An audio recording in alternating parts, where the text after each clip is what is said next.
¿Cómo dice que le va la vida a la hinchada? ¿Todo tranquilo?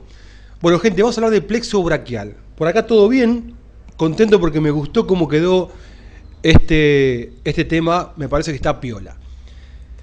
Recordemos que esto es un corte horizontal de una médula espinal, esto es anterior y esto es posterior.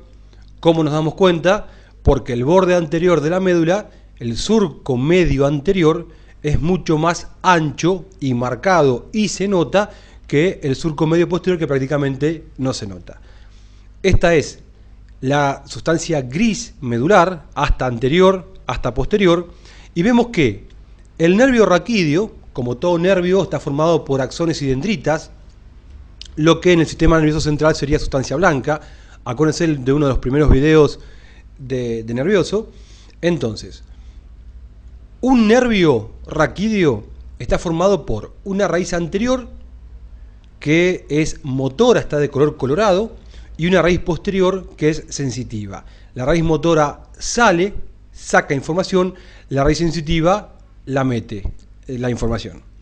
El nervio raquídeo, que sale de la médula por el agujero de conjunción, por las diferentes metámeras medulares, 8 cervicales, 12 torácicas, 5 lumbares, 5 sacras y de 3 a 5 coxigias, ese nervio raquídeo, donde estamos, acá está este nervio raquídeo, ni bien sale del agujero de conjunción, ya es mixto y se divide en dos ramas, una rama anterior y una rama posterior.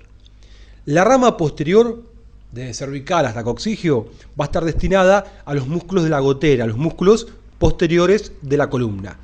La rama anterior se va a unir con diferentes ramas de arriba y de abajo y va a formar a nivel cervical, a nivel lumbar y a nivel sacrocoxigio plexos. A nivel torácico forma lo que se llaman nervios intercostales.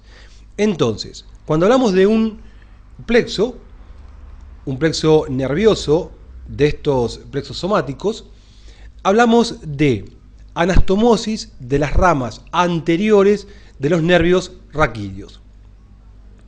El plexo braquial se va a formar entonces por la unión de las ramas anteriores de los nervios que salen de las metámeras cervical 5, 6, 7, 8 y torácica primera. Bien, cervical 5, esa rama anterior, se une a la cervical sexta y forma lo que se denomina primer tronco primario. El plexo braquial está formado por troncos primarios que se unen entre sí y originan troncos secundarios que dan como ramas, al unirse entre sí, ramas terminales, que son las 5 o 6 ramas terminales del plexo braquial. A ver, entonces tenemos un primer tronco primario formado por la unión de las ramas anteriores de C5 y C6. C7 por sí solo forma lo que se denomina segundo tronco primario y C8 unido a T1 forma el tercer tronco primario. Estos troncos primarios se dividen en anteriores y posteriores. Hay un tronco primario anterior, que es el que vemos acá en amarillo, y uno posterior que no lo estamos viendo en este momento. Hay un segundo tronco primario anterior, que lo vemos en amarillo, y un segundo tronco primario posterior que no lo vemos. Y lo mismo pasa con el tercero. El primer tronco primario se une al segundo tronco primario y forma un tronco secundario. Hay a nivel anterior dos troncos secundarios. Uno externo, esto es interno, esto es inferior, esto es externo y esto es superior. Tronco secundario es anterior y a su vez es externo. Tronco secundario anteroexterno. El tercer tronco primario, la rama anterior, por sí sola forma lo que se denomina tronco secundario anterointerno. Estos son los dos anteriores. Estos dos se unen entre sí y originan las ramas terminales del plexo braquial. El tronco secundario anteroexterno va a dar dos ramas.